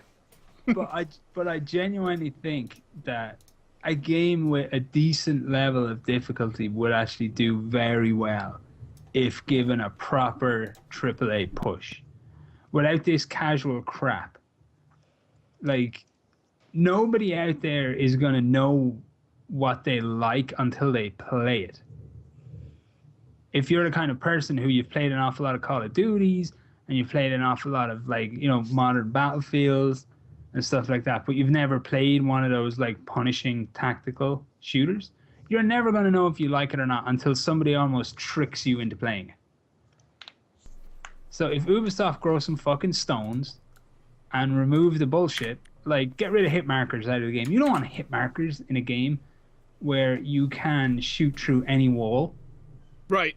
Because Snoop's on the other side of the wall, and I just spray down the wall, and I wait till I get my hit marker, and then I stop, and I just stay shooting. Yeah, that's crazy. Like, what's the point of the wall? Like, why not just spawn us all in a room and let us just shoot each other? Right. I really wish they would fucking remove all this shit. Like, kind of going to what you would just, kind of expanding off what you had said, it would be really nice and refreshing for a first-person shooter to come out without all this added fluff and bullshit, because then it would actually feel different from all the shit that they just keep shoveling down our throats year in and year out. And I love first-person shooters. That is my go-to genre. There's something about playing multiplayer, online multiplayer FPS games that I cannot get enough of. I like the challenge of competing against other people. But even though it keeps coming from different companies and different franchises, it all feels the same in the end because they're all trying to replicate each other while throwing in a little wrinkle here and there. Give me something fucking different. Strip it down. Remove all this crap. Get back to it being player versus player skill. That's all I want. You can keep all like the extra fancy stuff in there, making it look good and whatnot, good fluid mechanics, the whole 9 yards. But it seems like you only get one or the other. You either get the AAA that looks awesome with all the unnecessary fluff, skill-removing bullshit, or you kind of get like that indie thing. Skinner, you're going to have to remind me the name of the game that's coming out that you had mentioned to me several times in the past, where it is that. It's a first-person shooter, actually maybe a third-person, where it is stripped down, and everything is based on pickups throughout the map. But you have no gadgets, nothing. It is just player. Toxic? What was it? Toxic? I think that's it. It's like an Unreal kind of spawn of Unreal. Yeah, but it doesn't look, from what I last saw, it doesn't have that, fancy AAA look to it. Oh, Squad. I don't think it's Squad. It could be a lot of things. I've got my finger in a lot of pies, mate. Yeah, I know you do too, but they're mine are metaphorical. Boom. See ya. I fucking retire. Shut it down. Oh my god. Well, thanks for coming out, guys. It's okay, Snoop. I was waiting for it. There's the first fat joke of the night. I strategically placed my webcam so as not to look as fat. So. I don't want to steal your thunder, but that second chin thing's not helping. I'm going to grow a beard. I'm just going to keep drinking my beer and drown my sorrows. Oh, man. No, the last time you and I had mentioned it, the last time you had mentioned it to me, we were discussing it, was probably about 6 to 8 months ago. And there's a video out there, and it really is a stripped down like first person shooter where you run around and the only new weapons you can get are pickups throughout the map. Oh shit, I can't even think of like an old school GoldenEye style. You run around, the fucking thing's sitting there like kind of spinning around a little spot in the map. You pick it up and bam, you got a new gun. The moment you said GoldenEye, I was just like transported back to 1998. Yep. The memories. Oh, so good. Here's the funny thing about Siege is if they do it wrong, they might just be made a mockery of by an indie game which is currently in development called Due Process, which is quite similar to Siege in that it's got your group of bad guys are in a building and you've got planning stages and you've got like breaching charges and stuff if you're the cops and whatever. And there's like real risk if you're the cops because when they go in, like it's done in rounds. And when the cops go in, if they get wiped, the surviving criminals can then like pick the gear off the cops' bodies. So if you go in with a load of breaching charges and you use one and then you die, and like I'm in the criminal team and my team wins, I can go up to this cop's body and then I've got the fucking breaching charges. It's gonna be dope. But like that's gonna be a little indie game, but it looks really fun and really interesting and really simple, but hardcore as fuck. Like no casual crap. And they might just be made a mockery of by this little game if they end up fucking up Rainbow Six Siege. That's going to be really fun. I love when this happens. I love when little indie teams do stuff the right way. And like they can risk it because it's less of a budget risk and the market that it appeals to can still make them a lot of money. If they It almost sounds like the old how Rainbow Six got its start, because I remember the first Rainbow Six game for PC, you had to go through and do mission planning and assign checkpoints for your AI teammates and all that shit. It was pretty in depth. Yeah. I know you could spend up to 30 minutes to an hour just planning a mission, and then the first time you go through a door and get your ass shot off, it's all for nothing. I'd love Siege to be good. I really do. And it looks like it's going to be quite interesting, but it also looks like the kind of game where I might end up having to go out of my way to have what I consider to be good, enjoyable experience with it. Because if I can get 10 people I know who are all playing that game, we'll just scrim all day, every day. No fucking heartbeat monitors, no bullshit. Let's just fight. Have a lot of fun with that. The game I was talking about is toxic. I do believe you had said that. The first game I said, nope, not it. I'm so disappointed in you. Actually, I take that back. I'm disappointed in me. I should have just given up on you by now. At least he knew it. Sort of. I remembered it. You got to give me some credit here. No. You told me something and I fucking rememred it for once. All these other games that come to, I'm like, Skater, this game's awesome. Like, I told you about this freaking ages ago. God damn, more fat jokes in the fucking chat. Yeah. I'm so pumped for candy. I am going to steal my kid's Easter candy. He can't have candy. It's for me. I'm a lost cause. I need to save my son from becoming me. I am 28 years old, and my brother is 25. Take that bullet. And we still search for our Easter baskets from the Easter Bunny throughout the house. Do you really? Yep. That's kind of adorable and also kind of creepy. Thank you. My wife thought Santa was real until about 2 years ago. So don't feel too bad. That's great. Slap him. You just see this bottle come flying in. Boom! Man down, Fatality! man down. If I post a picture on Twitter with blood all over my face later, call the police. Whoop whoop. Oh God, no, don't not Now do she's that. in the chat. Whoop whoop. Oh, she's been in the whole time. Police. Sorry. Ow. Damn it. Yes. That's great. Assault live Oh. on Y'all stream. saw that. I like it. Yep. Hey, we can record this too if you need it for later on for evidence. We got you covered. Evidence. We're All having right. an argument, but I don't know about what. You're sleeping on the couch tonight, bruh. No, we can't both fit. We tried that once. Why? Oh, okay. Anyway. All right. So I want to jump into my topic to round out the stream for the night. And this will probably help kind of paint a clearer picture as to, one, why I'm so stressed, and two, why I've been severely disconnected from the gaming community as of late. I want to talk about trying to balance career with hobbies, and specific to this conversation, your career with YouTube. Jess should be able to fill in on this. Ghost will definitely have a better perspective on it because he's in the same boat as I am, but even more demanding because he's got a bigger family than I do. Dude, it is, some days are better than others. And it depends on where you're at with your career and whatnot, what you want to do in life. For the most part, up until a couple months ago, I've been pretty good about managing everything. Keep my career, maybe not trying to advance like crazy, but keeping it an even keel.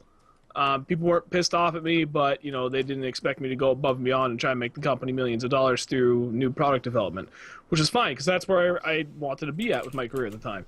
And then trying to balance that with gaming wasn't too bad. Trying to balance a little bit of family time, okay, wait till the kid goes to bed, and then stay up till fucking late hours at night, get a bunch of stuff done for YouTube, and then call it a night. Is there anyone else that is going through that kind of same struggle of trying to balance it all? So, well, twofold. One, to the chat. Is anyone else going through that where you're going to try and balance everything? And then Ghost, how do you manage it? Coming from another fellow gamer perspective yet that still has, so you're trying to balance Gamer career dads. plus being a gamer dad, trying to balance family time, and yet still trying to find time to manage. I mean, for your end, you've got the whole clan thing and everything, and you're helping out with the site as well with reviewing any submissions, the whole 9 yards. How do you balance it all? Usually around 6:30, the kids get their dose of NyQuil. They're unconscious. No. Luckily, the clan isn't super demanding yet. We're still in the early stages, so we're only at about 20, 25 members tops right now. Probably going to start pushing recruitment to try and get that up because the more people we can bring to the clan, the more people we bring to the site, expand the reach, which to me is the whole purpose of the clan. It's to service an extension of the site and to bring people to the site. And events and stuff. Yes, it's on the drawing board. I've got a good team of people working with me, so that'll be fun. A lot of the back end stuff that I do for the site, I kind of get away with doing at work because my position isn't extremely demanding. I basically process job files, and I can do a job file in about 15 to 20 minutes, and I do about 6 to 8 a day on a real busy day. So I've got a little bit of downtime between that I use to do a lot of my writing and reviewing on the site with. I make sure to keep a spreadsheet open on my other monitor so it looks like work, but that's pretty much the only way I do it. I don't do any gaming really until the kids go to bed, which they're usually in bed around 8:30, 9 o'clock, except for that odd spring break when my kid stays up till midnight watching people talk on YouTube. But yeah, plus the wife's awesome. She understands the gaming culture. She plays too, so we both had to learn how to balance our game time versus our family time. And I've had almost 12 years of practice at it now, so That's so I've learned cute. a few tricks along the way. I'm actually trying to write an article on being a gamer parent and trying to raise little gamers, but I can't get the words out of my head the way that I want them, so I'll let you know how that goes. I found that, and this is where I've been really struggling lately. I mean, I've been stressed beyond fucking reason with where I'm at with my career. I put too much time into what people would call fucking off, but working on the site and other stuff on the side, and not getting a very good work-hobby balance down. And my work suffered, and I was called out on it. And since then, things have been going good, but I've been balls to the wall busy nonstop, which is good for my career. But I'm finding, and Culprit said it perfectly before I could even get to this point, there is no balance. And this is where I'm really struggling stress-wise right now, because I don't know if I come off this way or not. I'm a very driven person, but I get easily discouraged when I fail to meet my own personal goals. And that pisses me off. I have a very obsessive / addictive personality. When I find something I enjoy, I literally obsess over it. It becomes I focus on that to the sole exclusion of all other things. And for a long time, it was YouTube. I wanted to be hugely successful on it. And we hit a good stride at one point, and everything was working, and everything was coming up spades, and all that effort was, just paying dividends. And it helped that we were able to find a good formula for people to catch on with. But then the website has become a thing, and the timing of it actually has been pretty awful, because I want more than anything for the website to be hugely fucking successful, because I know that, I mean, the proof is there so far. It's becoming a very good thing for the community. It's becoming a good driving force. It's gaining traction by the day, and I want to see it blow up. But a lot of my stress now on the side is I cannot fucking balance my time to do all the things I want to do. I think that the site is kind of struggling because of that. Like, if I could dedicate a lot more of my time and actually find a good balance, which is non-existent in my current capacity, that I think the site would do a lot better than it is right now. But to kind of get too long didn't read. There is no such thing as balance. There is only sacrifice. And I either have to sacrifice time with my family, which fucking sucks, and it pisses me off because I love my son to death. I love my wife to death, and I want to spend as much time with them as I can. That's made more difficult by the fact that my wife works nights, so that my son does not have to go with a sitter. One, we can't afford it anyway, because holy shit is daycare expensive. And two, we don't want that. We don't want him with strangers. We want him to be with family at some point. So I have to sacrifice. I'm either sacrificing family time, I'm either sacrificing work, or I'm sacrificing getting the site up and going. What used to be YouTube has now become the website for where I try and put all that time and focus and effort.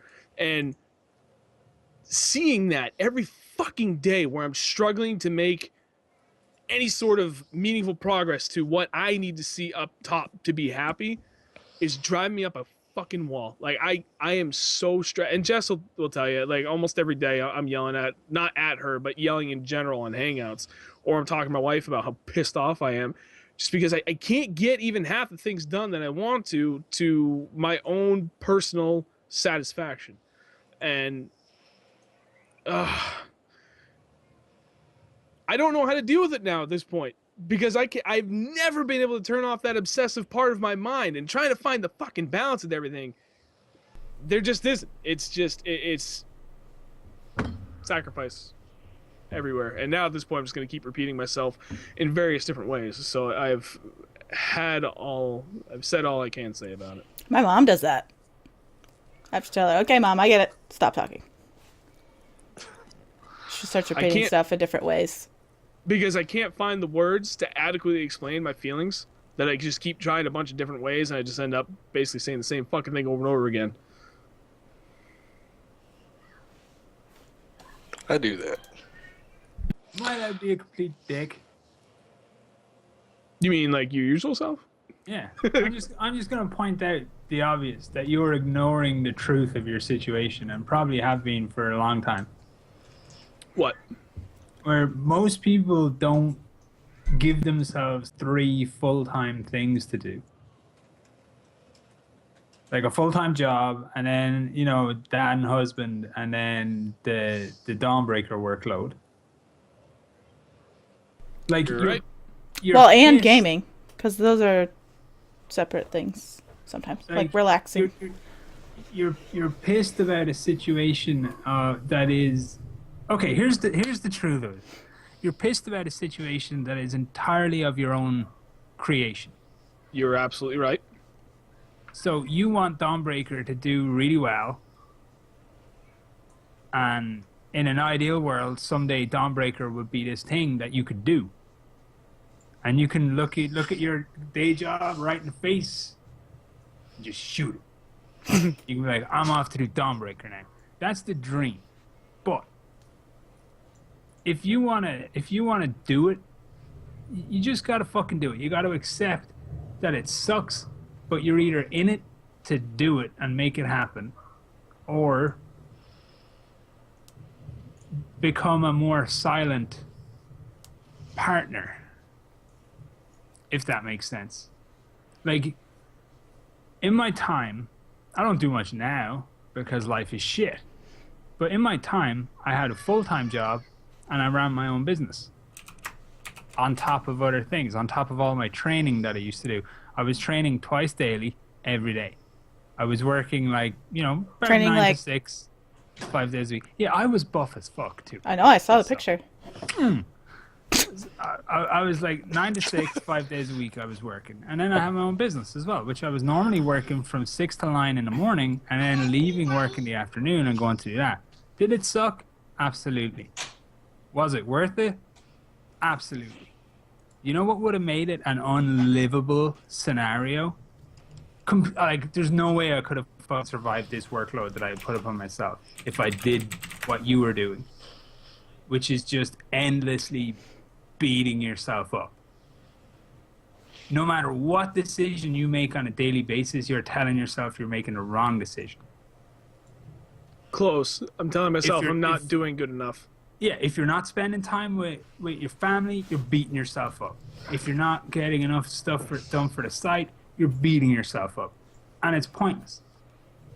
You know what my therapist calls that? And yes, I have a therapist because I have anxiety problems, and there's nothing wrong with that. And sometimes I go talk to a lady about it. She says, "You're shoulding all over yourself." Get it? Because it sounds like shitting, but it's shoulding. You're saying like, I should have done this better, or I should be doing. Sorry, I just had to add my 2 cents.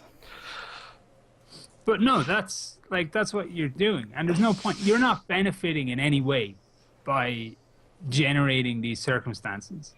It's not helping you. Your situation is your situation. You're gonna fucking work on Dawnbreaker, and you're gonna do your day job, and you're gonna be a fucking dad, because that's your situation. What makes it far more manageable and livable is if you take that little, and this is gonna sound horrible, but I have to be horrible to myself every fucking day. You grab the part of you that's being a whingy bitch, and you shoot him in the fucking eye because he's not helping you remotely. Give him 1 day a week. Give the whinge bitch 1 day a week. Give yourself a Sunday.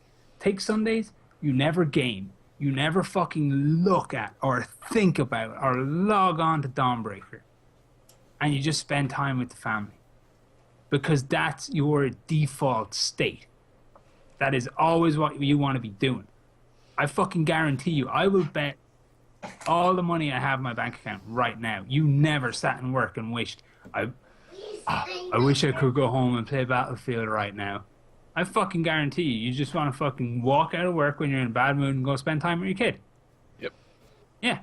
That's your fucking default state. Find your default and give yourself time during the week where nothing is allowed to impinge upon that. Under any fucking circumstances, it doesn't matter. If the server's on fire, if fucking Fox Media Group want to buy the fucking site, nothing matters. It's like, I'll talk to you tomorrow. I'll deal with you tomorrow. That's what you do. You shut up the part of you that, yes, is necessary for most people because most people suck, but it's not helping you. So you shut him the fuck up whenever he's like, oh, this is really hard. It's like, yeah, it is. Deal with it. and then you find the actual root of your happiness, the root of the reason as to why you have yourself in this situation, and you give yourself 24 hours once a week where that is the only thing that exists. And that's it. So you miss a bit of gaming time. Who cares? You miss a bit of work on into the site. We've got a dozen dumbasses in the fucking chat right now who will help us because they're stupid. They're as stupid as we are. To kind of expand on what he's saying, as much as you want to be successful in your career and for Dawnbreaker to be successful, if you achieve those goals at the expense of time with your family, you're going to resent them. And you're going to take those things that you worked so hard for and that you put so much time and effort into and that you love so much at one point, and you're going to fucking hate them because you're going to look back and you're going to see what it cost you and you're going to realize it was not worth it. So, and just from the limited time, you know, we haven't been going back and forth with each other long since I really didn't start talking with you until I got involved with the site. But you've got a much worse degree of the problem I have. You look at everything that you do and you go, man, this is shit. And other people look at it and they're like, no, dude, this is really good. You've got something here. And you're going, no, you're just saying that, or you're fucking dumb too. Because I do the same thing when I start writing. I'll sit down and write an article and then I'll go back and read it and I'm like, God, this is fucking horrible. And then you guys get a hold of it and you're like, hey, you know, this is pretty good. You know, we changed this and this. And I'm like, oh, fucking Jesus. That was terrible. I can't believe I didn't catch that. You take everything that you do and you pick it apart so much that you can't help but see what's wrong with it because that's what you're looking for. You're not looking for the good in what you do. All you see is the negative of it. And it's good because, I mean, you're extremely driven in that respect and you're going to make sure that you put 100% into everything that you do. But like Scanner said, you've got to set that time aside to just not worry about that shit because you'll end up making yourself miserable in the long run. You just got to give yourself that space to step back away from what you're working on and let it be its own thing, and then spend time with your family or do something else besides that, because you will regret the time that you put into it if you sacrifice everything else to make sure that that works. Very true. Let me put it this way. My old man worked a job for 37 years. He worked for one company. And over time, he rose up through the ranks within this company. He originally took the job because it's the job that was there to be taken. He wanted to marry my mom, and they wanted to have a house, and they wanted to have a family, and there was a job available. And at the time in Ireland, the job available is a fucking rare thing. So my dad was like, this is the job. This is the job I work. So he starts working in a job. And over time, he slowly starts to rise up through the ranks, and the money's getting better. And labor laws in Ireland are improving, so things are getting better in general. And we weren't rich by any means when I was a kid. Like, we were a poor family, but we were all right. Over time, like, my parents were effectively, like, kind of middle classy, I think. Like, by the time my dad retired, the money was good, that, like, very good, that he was earning, and things were great. So, you know, it reaches the time and my dad retires. After 37 years, this blows my fucking mind, even thinking about it now. After 37 years in the same fucking job, you know, the same company, my dad retires. And I ring him and I go, you retired. How do you feel? And you know what he said to me? Delighted. I fucking hated that job. I never knew that. I never fucking knew that. Not once did I even have an indication that my old man hated his fucking, like, he hated working for this company. He fucking hated it. With every ounce of him, he fucking hated it. And you know why he did it? Because he had little fucking shitbag kids like me. That's why he fucking did it. That's the difference between my dad and me. I wouldn't do that. No fucking way in hell would I do that. I wouldn't do it. My old man is 1,000 times the fucking man I'll ever be. Because I would never fucking do that. Not even for a second. That's why I've made the decision I am not father material. I'd be like, fuck you, kid. Go begging in the street. I don't give a shit. I respect parents. Because, like, I had good ones. Yeah. My old man's a fucking badass. I would come home every day if I hated my job, and I would fucking let everybody in the house know. Your fucking dad's been working a job he fucking hates. So how's about you go fuck yourself? Like, my kids would be miserable. It'd be fantastic.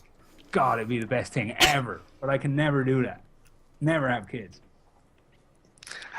But like, I pretty much did the exact same thing your dad did with, like we were talking about earlier today, when I worked corrections, the gang intelligence sergeant that I had when I finally quit, from the day I found out it existed almost 5 years before when I first got into corrections, that was the job that I wanted.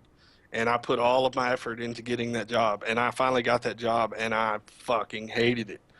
And granted, a lot of it was the guy that I worked for, but I built this position up in my head, I guess because the fucking title sounded cool. I mean, gang intelligence, that's awesome. I sound like a vice cop or something. But once I got it, it really fucking sucked. And it ultimately drove me out of corrections altogether. I will not go back to working in that field, despite all the experience and qualifications and training and certifications that I busted my ass to get.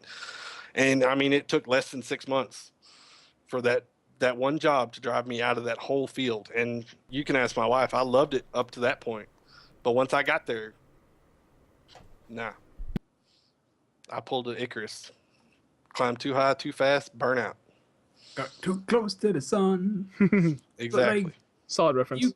you can't, like, that's where I noticed from, like, the only day that my dad allowed himself to fucking acknowledge the fact that he hated his job was the last day. Because that's the only day it was actually important. Other than that, it was just a job. He was working, he was putting fucking food on the table, and he was paying the fucking mortgage. And that's the measure of a parent. It's not some fucking fantasy land of fucking, oh, you know, we hold on to these fucking idiot fucking concepts that we have from when we're kids. Like, I'm going to grow up to be a rock star or a fucking scientist or the next Steven Spielberg or some shit. It's like that stops being important after a point. What's important is you got a kid, you got a family, they're now important. And adding to, like, the actual real responsibilities that you've taken upon yourself and just beating the shit out of yourself isn't going to help. Like, it's just detrimental to the entire fucking thing. Very true. Because kids are fucking smart. Every time I try and have a conversation, like, this is actually really interesting because I'm actually having a conversation about, like, parent stuff with two parents, and neither of you have been fucking ignorant enough to go, well, you're not a parent. You know what I am? I'm a fucking son. And kids are fucking smart. They're emotionally in tune with their parents. They're emotionally in tune with the house. And if you come home in a bad mood, your kid's gonna know. They're just gonna fucking know. Every time a parent of mine ever walked into my house in a bad mood with something, I knew. Because you're young doesn't mean you're stupid. You're picking up on stuff you might not even understand. Yeah, But you it could doesn't think it's matter. your fault. You know what I mean? They're smart. They know when they look at you, they know the difference between fucking sad daddy and happy daddy from a very young age. So it's like, never add to that shit for yourself, dude. Never bother. When you're home, that's where you want to be. You're there with the kid, you're there with the wife, you're fucking, you know, the whole reason for your happiness right there. Boom. Like, never let your work fucking take that from you, and definitely never let yourself take that from you. Fuck that, like. No Yeah. way. And we said from day one that if it ever felt like, you know, it just wasn't fun anymore, that, no, take a break. Everything. Look at us all in here. We all got your back, man. No, I know. You know, it's not that it's not fun.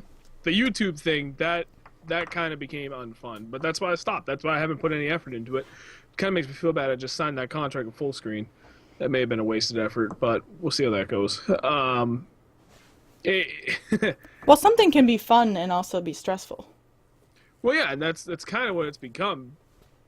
Because I am very, very driven to succeed. Fishing is a very, very great example of that. But that's like a really far off reference because no one here has ever seen my true involvement in fishing. But man, I hate quitting. Except, obviously with the exception of playing games, because I want games to always just be that's my stress reliever. That's why I've always had gaming.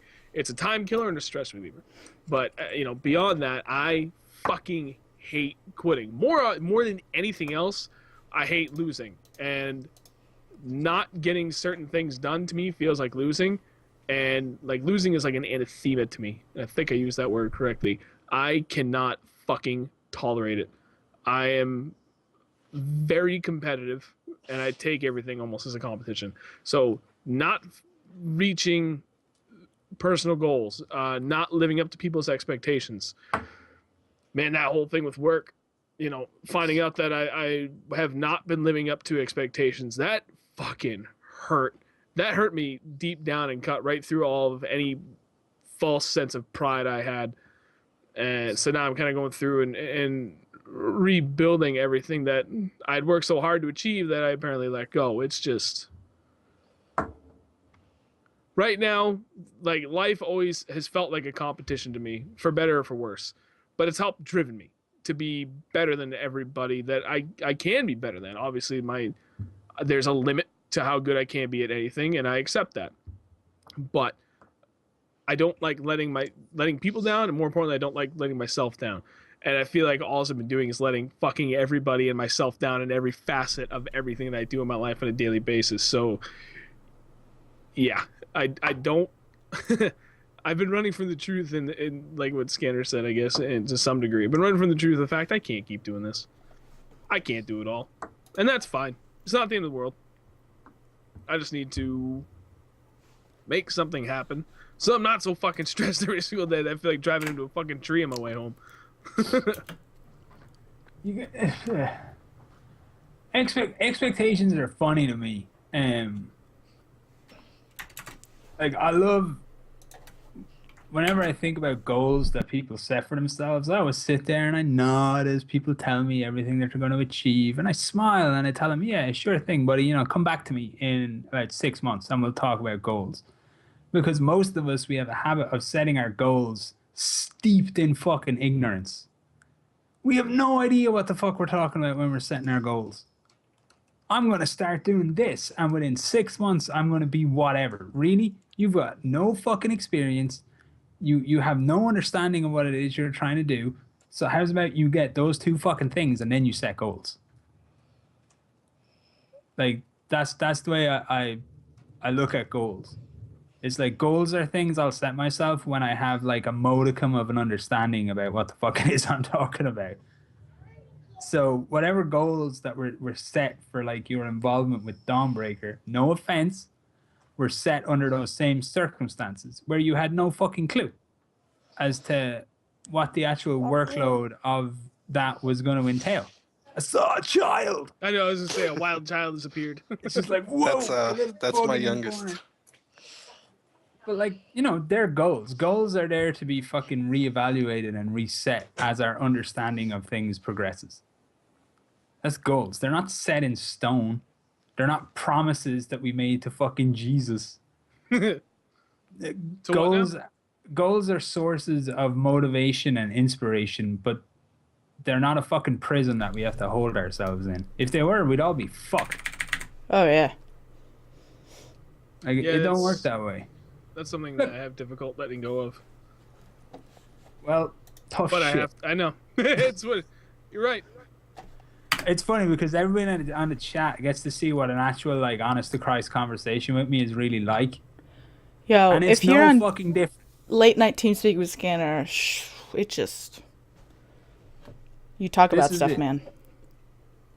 It's like...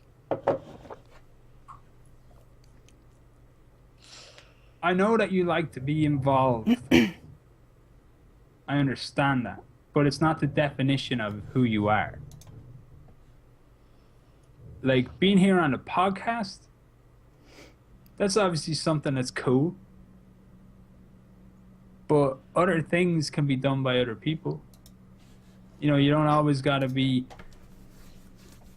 I'm gonna say you don't always have to be justifying your involvement. Like, you're involved because you're involved. You don't need to be doing, like, fucking everything that you can conceivably do just to stay involved. Right.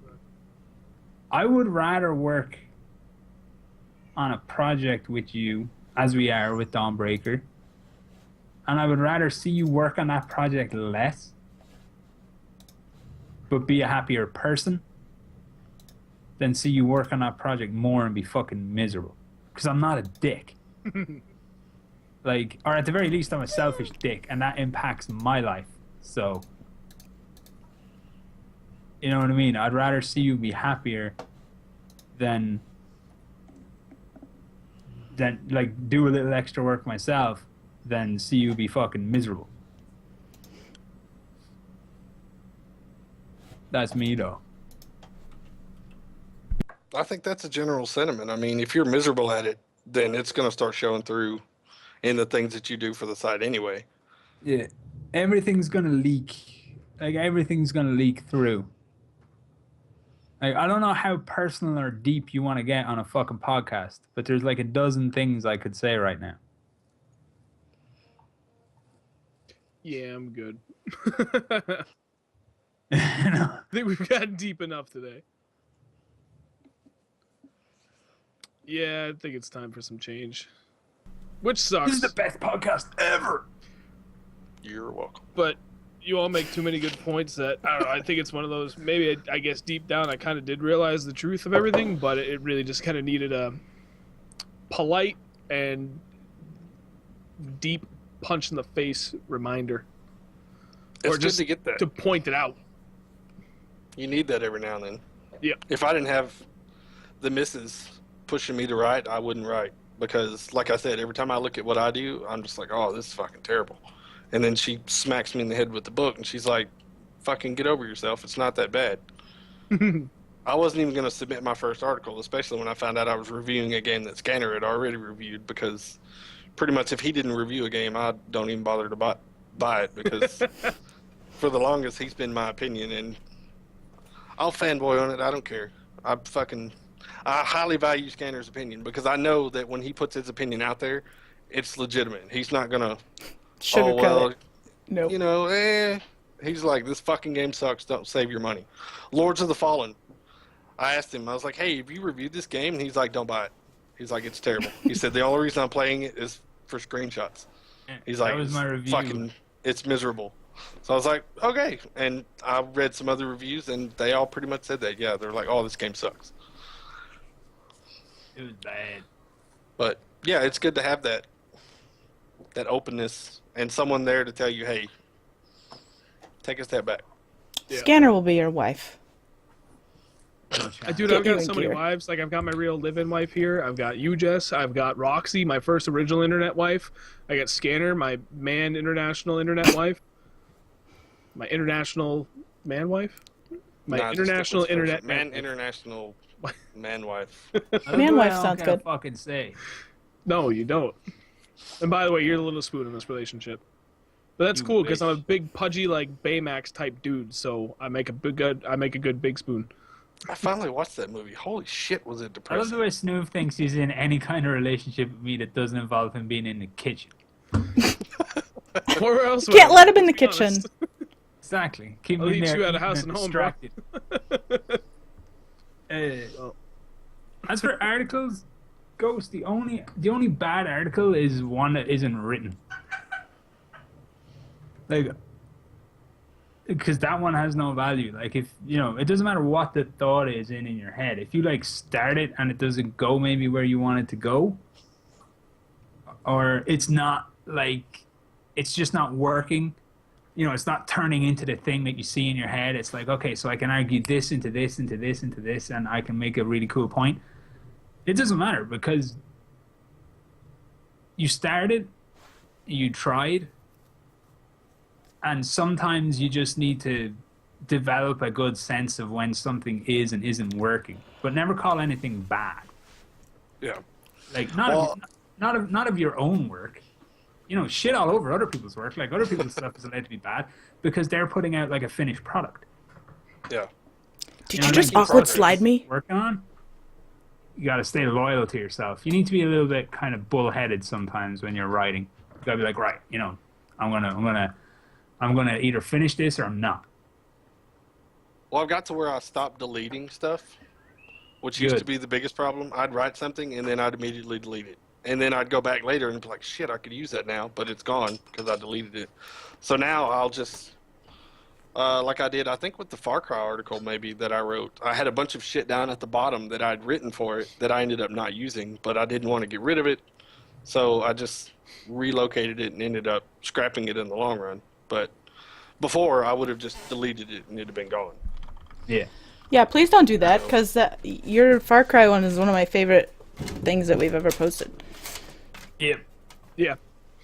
You know what? I read, and this is speaking general for everyone that's listening, and it has nothing to do with article submission, but it also has everything to do with it. It has to do with anything written, period.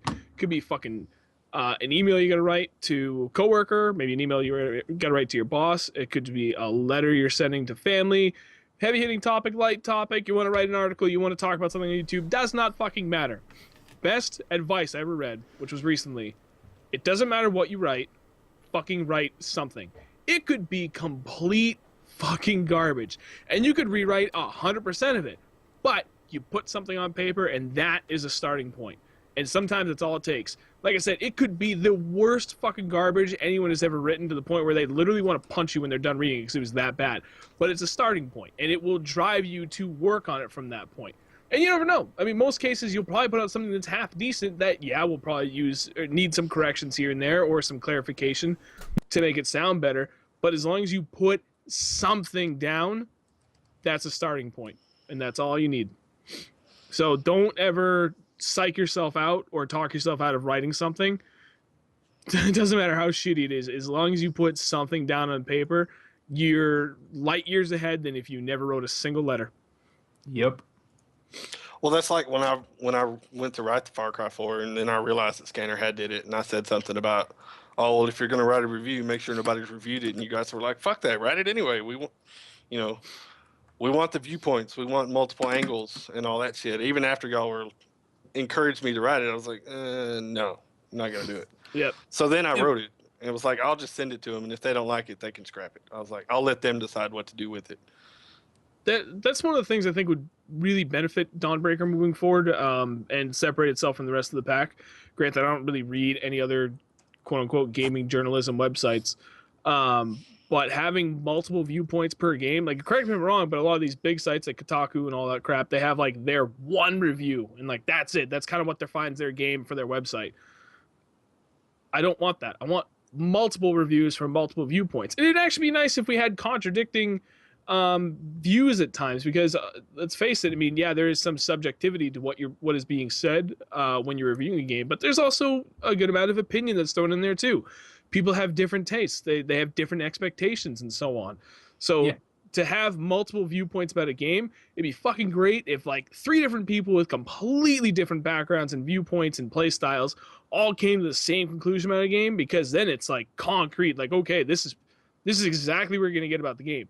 But then it's also nice if you get something that's conflicting and you can see, okay, well, I know what kind of gamer I am, and I agree with that guy or that girl because they're exactly like I am. And now it just helps people out in the long run if you've got 2 or 3 different, takes on how you review a game and how you approach it, that other people can relate to it, because people are different and playstyles are different. My opinion on the subjective isn't any more valid than anybody else's. Like, that's something that, it's contrary to the jokes I make. That's something that's very true. And I dislike when you see on other websites, it's not the writer's review almost, it's the website's review. It's like, this is what we think about this game. And it's like, but really it's not. because one guy wrote the review, not the website. Right. So I dislike when people say, "Oh, did you see the Game Informer score or the Polygon score or something like that?" It's like, because that's not their score. It's the reviewer's score. Like, there could be another guy at the site who loves the fucking game. So if we have people who love and loathe the same game, we can give them both equal space. Yep. Equal perspectives. Yeah, here's somebody who really enjoyed the game and their arguments why. Here's somebody who didn't enjoy the game and their arguments why. And now you're actually twice as fucking informed as you would be if we only put one of these up. Right. Well, that's the thing with Hardline. I put out a couple of tweets, and I know we got a couple of people that are going to be responding, but I wanted a review from every platform for that. And multiple reviews, because it's a very controversial, well, not maybe controversial, but, very yay or nay type game that if we could give a half dozen different takes on what the game is, that should fucking help everyone to make a good judgment on it. But that, speaking specifically to that one, I really want as many different perspectives as possible. In other games, yeah, just to have several different perspectives is always a good thing. Obviously, something like Far Cry 4 probably doesn't need 6 reviews, but Yeah. you never know. I think Plus, would for benefit me, from that. I like reviewing games. I like doing reviews and talking about games and stuff, but it's not what drives me to write. Like, I'm more driven towards doing like features where I just get to talk complete shit and call it my opinion and nobody's allowed to disagree with me because it's my opinion. Like the Hotline Miami thing. I would write that kind of article forever. I fucking love that article. Like, and I would write that kind of stuff forever. But it's funny because I see like some big journalists and stuff. I actually had a conversation during the week with a very large gaming journalist, and they were like, what kind of stuff are you interested in? I said features, and they're like, well, what you normally have to do, like, I love when people tell me this, what you normally have to do is you spend like a couple of years writing up news copy and stuff for a website, and then someday you'll get to write features. And I'm like, I don't give a fuck what you did. Like, this conversation ain't about you. I don't give a shit about you fucking paying your dues. I'm gonna write features. I ain't writing copy. Like, that sounds boring as fuck to me. I don't want to do that. So I'm gonna write features. And then I went off and I wrote the Hotline Miami thing. And I sent it to them, and I'm like, what do you think of this? And they're like, this is really fucking good. You can write features. And I'm like, I fucking told you I could. Bite. So, if you want to write for Dawnbreaker, just write, man. Like, I think we have a lot of people who write for us who maybe when they start, they're like, I don't know about writing, and I'm a little nervous, but I love games, and all the rest of it. And we just like bring them through the process, and they write, and then we do some edits, and they start to get comfortable. And then their next article, there's less edits. That's one of the things and it's I've a better said. article. And then the next one, it's better again. And you can see people getting more comfortable. We're not making them better fucking writers. They're just getting more comfortable with the process, and they're becoming better writers. Right. It's awesome.